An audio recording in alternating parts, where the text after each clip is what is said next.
Hello বন্ধুরা, আজকে আমি করে পেঁয়াজ শাক মূলো সিম দিয়ে চচ্চড়ি। কড়াইয়ে প্রথমে তেল দিয়ে নিলাম। তেলটা গরম হয়ে গিয়ে ছোটো মাছগুলো এবার কড়াইয়ে দিয়ে ভাজতে থাকবো। ভেজে নাড়াচাড়া করে দেখবো যে ভাজা হয়ে গেছে। ভাজা হয়ে গেলে তখন মাছগুলো দেখে নিয়ে এবার কড়াই থেকে তুলে ফেলবো।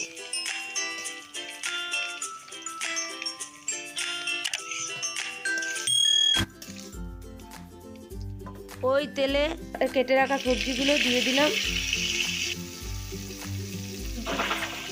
এবার সবজিগুলো ভালোভাবে নেড়ে ভেজে নেব।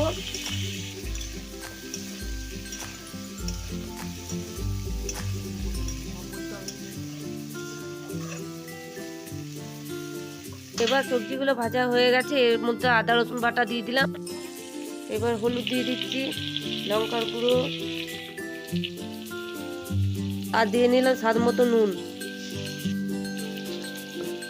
এবার সবগুলো একসঙ্গে নেড়ে নিচ্ছি।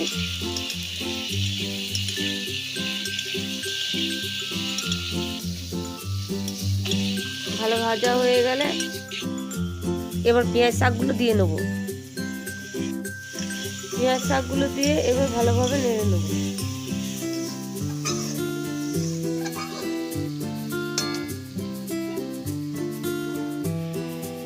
এবার জল দিয়ে ভালো করে নেড়ে নেব।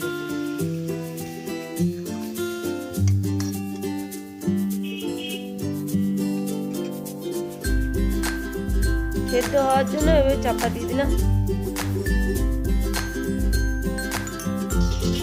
এবার ঢাকা খুলে দেখে নেব।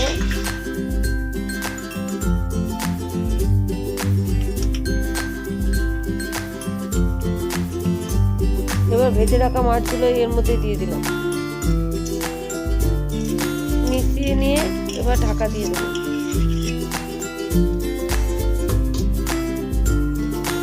এবার ঢাকা খুলে চচ্চড়িটা নেড়ে ভালোভাবে নেড়ে নিয়ে নামিয়ে দেবো।